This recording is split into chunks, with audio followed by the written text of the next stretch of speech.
Hello friends, എൻ്റെ പുതിയൊരു വീഡിയോയിലേക്ക് എല്ലാവർക്കും സ്വാഗതം.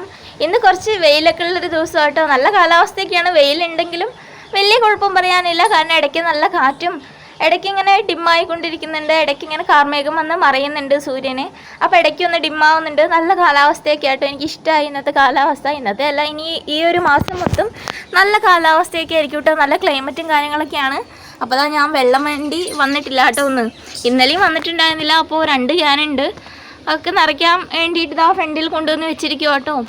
ഇന്ന് മോനെ സ്കൂളിലേക്കൊന്നും വിട്ടിട്ടുണ്ടായിരുന്നില്ല. അതുകൊണ്ട് തന്നെ ഇന്ന് രാവിലെ പതുക്കെയാണ് എണീറ്റതും. അതുപോലെ എന്താ പറയുക, കുക്ക് ചെയ്തതൊക്കെ പതുക്കെയായിരുന്നു കേട്ടോ. ഇനി ഞാൻ എന്തായിരുന്നു കറി വെച്ച് ഒരു മിക്സഡ് വെജിറ്റബിൾ കുറുമ. അപ്പോൾ അതായിരുന്നു വെച്ചിട്ടുണ്ടായിരുന്നത്. ഇന്നലെ ഇടിയപ്പം ഉണ്ടാക്കിയതിൻ്റെ ബാക്കി ഉണ്ടായിരുന്നു. അപ്പോൾ അതൊക്കെ കൂടെ രാവിലെ ആയിട്ട് ചൂടാക്കിയിട്ട് അത് കൊടുത്തു വിടുമായിരുന്നു കേട്ടോ ചെയ്തിട്ടുണ്ടായിരുന്നത്. പിന്നെ ഇപ്പോൾ എന്ന് വെച്ച് കഴിഞ്ഞാൽ ഉച്ചയ്ക്കുള്ള കാര്യം എന്ന് വെച്ച് കഴിഞ്ഞാൽ ഉച്ചയ്ക്ക് ഞാൻ അങ്ങനെ കാര്യമായിട്ടുള്ള ഭക്ഷണമൊന്നും ഉണ്ടാക്കിയിട്ടില്ല. എനിക്ക് മോന് മാത്രമുള്ള ഭക്ഷണമാണ് ഉണ്ടാക്കിയിട്ടുള്ളത്. ചോറ് വെച്ചു, പിന്നെ ഉരുളക്കിഴങ്ങ് ഫ്രൈ ഉണ്ടാക്കി. അത് മോന് വേണ്ടിയിട്ടാട്ടോ. മോന് ഭയങ്കര ഇഷ്ടമാണ് ഉരുളക്കിഴങ്ങ് ഫ്രൈ. അപ്പോൾ അവന് വേണ്ടിയിട്ട് അതുണ്ടാക്കി. പിന്നെ അത് മാത്രമല്ല, രാവിലത്തെ കറി ഉണ്ടല്ലോ, അപ്പോൾ അതൊക്കെ കൂടെയാണ് ഇന്ന് കഴിക്കുന്നത് ഞാനും മോനും. ഏട്ടെന്ന് വെച്ച് കഴിഞ്ഞാൽ അവിടെ അവരുടെ ഓഫീസിലല്ല, അവരുടെ ക്യാമ്പിൽ ഇന്ന് ബഡാഖാനയാട്ടോ. ബഡാഖാന എന്ന് വെച്ച് കഴിഞ്ഞാൽ അതായത് സ്വാതന്ത്ര്യദിനത്തിൻ്റെ എന്താ പറയുക, അവർക്ക് ഫുഡ് ഉണ്ട് കേട്ടോ. ഇന്നത്തെ ദിവസമാണ് അവർക്ക് ഫുഡ് ഉള്ളത്. അതുകൊണ്ട് തന്നെ ഏട്ടെന്ന് അവിടെ നിന്നായിരിക്കും കേട്ടോ ഭക്ഷണം കഴിക്കുക. അവിടെയെന്ന് വെച്ച് കഴിഞ്ഞാൽ ഇന്ന് ചിലപ്പം ഡ്രിങ്ക്സ് ഉണ്ടാകുമായിരിക്കും. എല്ലാവർക്കും ഡ്രിങ്ക്സൊക്കെ കൊടുക്കും. പിന്നെ അത് മാത്രമല്ല, ഫുഡ് എന്ന് വെച്ച് കഴിഞ്ഞാൽ പൂരി, പനീർ കറി, ചിക്കൻ കറിയൊക്കെ ഇഷ്ടമാണെങ്കിൽ അങ്ങനെ വെജീസും അതുപോലെ നോൺ വെജ് കഴിക്കുന്നവരും എല്ലാവരും ഉണ്ടാകുമല്ലോ. അപ്പോൾ അതിന് വേണ്ടിയിട്ട് പനീർ കറിയും വയ്ക്കും. മട്ടർ പനീറൊക്കെ ഇട്ടുള്ള അങ്ങനത്തെ പനീർ കറിയും വയ്ക്കും. അതുപോലെ മീറ്റ് ഇഷ്ടമുള്ളവർക്ക് വേണ്ടിയിട്ട് മീറ്റ് വയ്ക്കും. പിന്നെ സാലഡ്, അതുപോലെ ഒരു സൈഡ് സബ്ജി ഉണ്ടാകും. പിന്നെ സ്വീറ്റ്സ്, പിന്നെ സ്നാക്സ്, അങ്ങനെ എന്തെങ്കിലുമൊക്കെ ആയിട്ട് കുറച്ച് ഡിഫറെൻ്റ് ആയിട്ടുള്ള ഫുഡായിരിക്കും കേട്ടോ. നമ്മൾ സദ്യ എന്നൊക്കെ പറയില്ലേ, അതുപോലെ നോർത്ത് ഇന്ത്യക്കാർ എന്താ പറയുക, താലി എന്ന് പറയും കേട്ടോ. താലി, അതിനകത്ത് 2-3 കറികൾ ഉണ്ടാകും. അതുപോലെ പൂരി, റൈസ്, ഒന്നുമില്ലേ റൊട്ടി. പക്ഷേ നമ്മുടെ ഇവിടെ BSF-നകത്ത് എന്ന് വെച്ച് കഴിഞ്ഞാൽ അങ്ങനെ ചപ്പാത്തിയൊന്നും ഉണ്ടാക്കില്ല. അധികം പൂരിയൊക്കെ തന്നെ ആയിരിക്കും കേട്ടോ ഉണ്ടാക്കുക. അല്ലേ പിന്നെ ബട്ടൂര, അങ്ങനെയൊക്കെ തന്നെ ആയിരിക്കും ഉണ്ടാക്കുക. പിന്നെ എന്താ പറയുക, പായസം ഉണ്ടാകും. അതുപോലെ സാലഡ് ഉണ്ടാകും. അങ്ങനെയൊക്കെ ആട്ടോ. പുറത്ത് ഭയങ്കര വെയിലാണ്. അപ്പോൾ ഇനി ബാക്കി ഉള്ളിൽ പോയിരുന്ന് സംസാരിക്കാവേ. നല്ല വെയിൽ, നല്ല കാലാവസ്ഥ. ഈ ഒരു കാലാവസ്ഥയിൽ പുറത്തിറങ്ങി നടക്കാനൊക്കെ തോന്നും. കാരണം ഇനി ഈ ഒരു മാസം, അടുത്ത മാസവും കൂടെ ഉള്ളൂ. ഈ ഒരു മാസം പകുതിയും കഴിഞ്ഞല്ലോ. അപ്പോൾ ഇനി അടുത്ത മാസവും കൂടെ കഴിഞ്ഞ് കഴിഞ്ഞാൽ അവിടെ എന്താ പറയുക, തണുപ്പ് തുടങ്ങാറായി. തണുപ്പ് തുടങ്ങിക്കഴിഞ്ഞാൽ നമ്മൾ ഈ ഒരു വെയിലൊക്കെ കിട്ടാൻ വേണ്ടിയിട്ട് കൊതിക്കും കേട്ടോ. അപ്പോൾ ഇപ്പോൾ എന്ന് വെച്ച് കഴിഞ്ഞാൽ വെയിൽ നമ്മൾ ആസ്വദിക്കണം. കാരണം ഇപ്പോൾ ആസ്വദിച്ചില്ലേ പിന്നെ അടുത്ത മാസം തൊട്ട് നമ്മൾ കരയാൻ തുടങ്ങും. അയ്യോ, ഇനി എപ്പോഴാണ് വെയിൽ വരിക, തണുപ്പ് മതിയായി എന്ന് പറഞ്ഞു തുടങ്ങും. അപ്പോൾ ഈ ഒരു വെയിൽ നമുക്ക് അത്രയ്ക്ക് അങ്ങോട്ട് എന്താ പറയുക ഫീൽ ചെയ്യില്ല. കാരണം ഇനി 2 മാസം കഴിഞ്ഞ് കഴിഞ്ഞാൽ വരാൻ പോകുന്നതെന്ന് വെച്ച് കഴിഞ്ഞാൽ കൊടും തണുപ്പാണ്. ഒരു 5-6 മാസം തണുത്ത് വരച്ച് നമ്മളിവിടെ നോർത്ത് ഇന്ത്യയിൽ കഴിയണം. വീട്ടിൽ ഉരുളക്കിഴങ്ങ് ഫ്രൈ എപ്പോൾ ഉണ്ടായിക്കഴിഞ്ഞാലും വേഗം കൈ കഴുകിയിട്ട് വന്നാൽ മാമതയാ എന്ന് പറഞ്ഞു കഴിഞ്ഞാൽ വേഗം അവൻ അനുസരിക്കും കേട്ടോ. അപ്പോൾ അതാ വേഗം കൈ കഴുകുകയൊക്കെ ചെയ്യുന്നുണ്ട്. അവന് ഉരുളക്കിഴങ്ങ് ഫ്രൈ ഉണ്ടാക്കുന്നത് ഭയങ്കര ഇഷ്ടം കേട്ടോ. അവൻ കൂട്ടി മാത്രമായിരിക്കും അവൻ ചോറുണ്ണുക. അപ്പോൾ അവൻ തനിച്ച് ചോറിനാന്നൊക്കെ പറഞ്ഞിട്ട് ആ ഒരു ഫ്രൈ മാത്രം എടുത്തിട്ടുള്ളത്. കറിയൊന്നും എടുത്തിട്ടുണ്ടായിരുന്നില്ല.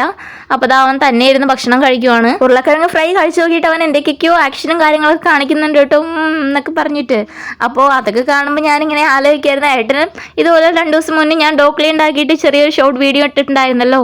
അപ്പോഴും ഇതേപോലെ ആയിരുന്നു ഏട്ടനും കാണിച്ചിട്ടുണ്ടായിരുന്നു കേട്ടോ. എല്ലാം കണക്ക് തന്നെ, എല്ലാ ആക്ഷൻ കില്ലാടികളാട്ടോ. അപ്പോൾ നമ്മുടെ ക്വാർട്ടേഴ്സിൻ്റെ പുറം ഭാഗത്തൊന്നും ഇവിടെ ആരും ഇല്ല. എല്ലാവരും ബിസി ആട്ടോ. ഞാൻ മാത്രമാണ് ഒട്ടും ബിസി ഇല്ലാതെ ഇങ്ങനെ പുറത്തൊക്കെ ഇറങ്ങി നടക്കുന്നത്.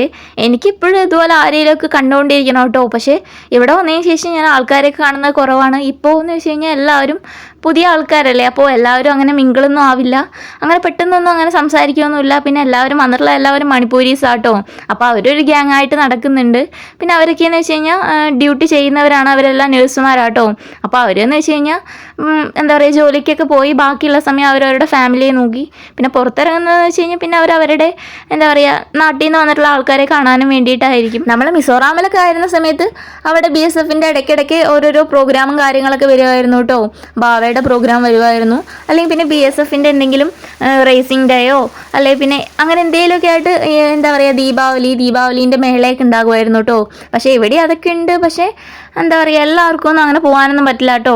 നമ്മുടെ ഹോസ്പിറ്റലിനകത്ത് അങ്ങനെ പ്രോഗ്രാമും കാര്യങ്ങളൊക്കെ വളരെ കുറവാണ്. പക്ഷേ ഇവിടെ നമുക്ക് വർഷത്തിൽ 2 തവണ ഇപ്പം നവരാത്രി പൂജ കിട്ടാറുണ്ട് കേട്ടോ. മാത്രമല്ല നമ്മുടെ തൊട്ടടുത്ത ക്യാമ്പിൽ നമുക്കൊരു 41 ദിവസത്തെ പൂജയും കാര്യങ്ങളൊക്കെ ഉണ്ട്. പക്ഷേ അങ്ങോട്ടൊന്നും നമ്മൾ അങ്ങനെ പോകാറൊന്നുമില്ല കേട്ടോ. അയ്യപ്പസ്വാമിയുടെ അമ്പലം കേട്ടോ. അതുകൊണ്ട് തന്നെ മകരവിളക്ക് കഴിയുന്നവരെ അവിടെ 41 ദിവസം പൂജയും കാര്യങ്ങളും അതുപോലെ ഭക്ഷണവും കാര്യങ്ങളൊക്കെ ഉണ്ടാകുകയും അവിടെ ഇഷ്ടം പോലെ മലയാളീസിനെയൊക്കെ കാണാൻ പറ്റും കേട്ടോ. അവിടെ പോയി കഴിഞ്ഞാൽ കുറേ നേരം അവിടെ പോയി കഴിഞ്ഞ് കഴിഞ്ഞാൽ നമുക്ക് മലയാളീസിനോട് സംസാരിക്കാനും ഒക്കെ ഉള്ള അവസരം ഉണ്ടാകും. പക്ഷേ ഡിസംബറത്തെയും ജനുവരിത്തെയും തണുപ്പ് നമ്മളെ കൊണ്ട് സഹിക്കാൻ പറ്റുന്നതിലും അപ്പുറം കേട്ടോ. അതുകൊണ്ട് തന്നെ ഞാൻ അങ്ങനെ അധികം പോകാറില്ല. 1-2 തവണ ഞാൻ അങ്ങോട്ട് പോയിട്ടുണ്ട് കേട്ടോ. പക്ഷേ അപ്പോഴൊക്കെ മലയാളീസിനെ കണ്ടിട്ടുണ്ട്, സംസാരിച്ചിട്ടൊക്കെ ഉണ്ട്. പക്ഷേ എന്നാലും നമുക്ക് അവിടെ സ്ഥിരമായിട്ട് പോകാൻ പറ്റുവാണെങ്കിൽ നല്ല വൈബായിരിക്കും. ആ ഒരു 41 ദിവസം നല്ലപോലെ അടിച്ചു പൊളിക്കാൻ പറ്റും കേട്ടോ. അവിടെ 41 ദിവസവും ഭജനയൊക്കെ ഉണ്ടാവും കേട്ടോ. മാത്രമല്ല നമ്മുടെ നാട്ടിൽ നിന്ന് വരുന്നവരൊക്കെ മുണ്ടൊക്കെ എടുത്ത് അതുപോലെ ചേച്ചിമാരൊക്കെ ആണെങ്കിൽ സാരിയൊക്കെ കൊടുത്തിട്ടൊക്കെ ആണെങ്കിൽ വരിക. അതൊക്കെ കാണാൻ നല്ല രസമാണ്. ഇപ്പോൾ ഇതാ സമയം ഒരു 5 മണിയൊക്കെ ആയിട്ടുണ്ടാവും കേട്ടോ. ഏട്ടൻ വീണ്ടും ഓഫീസിൽ പോയിട്ടുണ്ട്. പക്ഷേ അവർക്കിന്ന് ആഡം ഡേ ആണ്, അതായത് ഉച്ചയ്ക്ക് ശേഷം ഓഫാണ്. കാരണം അവർക്കിന്ന് ബടാക്കാനും കാര്യങ്ങളൊക്കെ ഉണ്ടായിരുന്നല്ലോ. പക്ഷേ അതിനുശേഷവും ഏട്ടൻ എന്തോ ഓഫീസിൽ തിരക്കാന്ന് പറഞ്ഞിട്ട് ഏട്ടൻ ഇതാ വീണ്ടും ഓഫീസിലോട്ട് പോയിട്ടുണ്ട് കേട്ടോ. അപ്പോൾ ഇതാ മഴയൊക്കെ കഴിഞ്ഞ് വീണ്ടും വെയിലൊക്കെ വന്നിട്ടുണ്ട്. ചായ കൂടി എല്ലാം കഴിഞ്ഞു, പാത്രങ്ങളെല്ലാം കഴുകി വെച്ചു. ഇനി കുറച്ച് നേരം നടക്കാനൊക്കെ പോകണമെന്ന് വിചാരിക്കുന്നുണ്ട്. പിന്നെ മാത്രമല്ല ഞാൻ നിങ്ങളോട് പറയാൻ വന്നതെന്ന് വെച്ച് കഴിഞ്ഞാൽ ഈ വർഷത്തെ നമ്മുടെ തണുപ്പ് കഴിയുന്നതോടുകൂടി നമ്മളിവിടുന്ന് പോസ്റ്റിംഗ് പോകും കേട്ടോ. പുതിയ സ്ഥലത്തോട്ട് പോകും. ഞാൻ എന്തായാലും പോസ്റ്റിംഗ് ഒക്കെ പോകാൻ വേണ്ടിയിട്ട് റെഡി ആയിട്ടാട്ടോ ഇരിക്കുന്നത്. എനിക്ക് എങ്ങനെയെങ്കിലും ഒന്ന് പുതിയ സ്ഥലത്തേക്ക് പോയാൽ മതി എന്നാണ്. അപ്പോൾ എന്തായാലും നമുക്ക് നോക്കാം ഇനി ഈ ഒരു വർഷം കഴിയുമ്പം നമുക്ക് എവിടേക്കാണ് പോസ്റ്റിംഗ് ഒക്കെ വരുന്നതെന്ന്. അപ്പോൾ ഇനി ഇതിനേക്കാളും നല്ല നല്ല വീഡിയോസൊക്കെ ഞാനപ്പോൾ എടുക്കുന്നതായിരിക്കും. എനിക്കിവിടെ അത്യാവശ്യം എന്താ പറയുക 4 വർഷമായില്ലേ, അത്യാവശ്യം മതിയായി. അതുകൊണ്ട് തന്നെ എനിക്കങ്ങനെ വീഡിയോസ് എന്ത് ഷെയർ ചെയ്യണമെന്നൊന്നും മനസ്സിലാവില്ല. നമ്മൾ പുറത്തോട്ട് ഇറങ്ങുവാണെങ്കിൽ നമുക്ക് നല്ല നല്ല വീഡിയോസൊക്കെ എടുക്കാനും ഷെയർ ചെയ്യാനും ഒക്കെ പറ്റുമായിരുന്നു കേട്ടോ. അതായത് ഇവിടുത്തെ വില്ലേജ് ടൂർ ആണെങ്കിലും വില്ലേജിലത്തെ ആൾക്കാരുടെ ലൈഫ് സ്റ്റൈൽ എങ്ങനെയാണെന്നൊക്കെ ഇഷ്ടം പോലെ അങ്ങനത്തെ വീഡിയോസൊക്കെ എനിക്ക് എടുക്കാൻ പറ്റുമായിരുന്നു. പക്ഷെ അതിനൊക്കെ ഒരു സപ്പോർട്ട് വേണ്ടേ. എനിക്ക് അങ്ങനെ സപ്പോർട്ട് ചെയ്യാൻ വേണ്ടിയിട്ട് ആരും ഇല്ല. അതുകൊണ്ടാട്ടോ അങ്ങനത്തെ ഒന്നും വീഡിയോസ് ഇല്ലാത്തത്. അപ്പോൾ നോക്കട്ടെ, ഇനി പുതിയ സ്ഥലത്തൊക്കെ പോകുമ്പോൾ നമുക്ക് നല്ല നല്ല വീഡിയോസൊക്കെ എടുക്കാൻ പറ്റുവാണെങ്കിൽ ഞാൻ ഉറപ്പായിട്ടും വീഡിയോ ചെയ്യുന്നതായിരിക്കും. അപ്പോൾ ഇന്നത്തെ എൻ്റെ വീഡിയോ ഇത്രയൊക്കെ ഉള്ളൂ കേട്ടോ. നിങ്ങൾക്ക് എൻ്റെ വീഡിയോ ഇഷ്ടമായിട്ടുണ്ടെങ്കിൽ ഉറപ്പായിട്ടും കമൻറ്റിൽ ലൈക്കും ഷെയറും ഒക്കെ ചെയ്യണം. അത് മാത്രമല്ല നിങ്ങൾ എൻ്റെ ചാനൽ ആദ്യമായിട്ട് കാണണമെന്നുണ്ടെങ്കിൽ ഒന്ന് സപ്പോർട്ട് ചെയ്യണം കേട്ടോ, ഒന്ന് സബ്സ്ക്രൈബ് ചെയ്യുക. അപ്പോൾ ഇനി ഞാൻ നല്ല നല്ല വീഡിയോസൊക്കെ ആയിട്ട് വരുന്നവരെ ബായ്.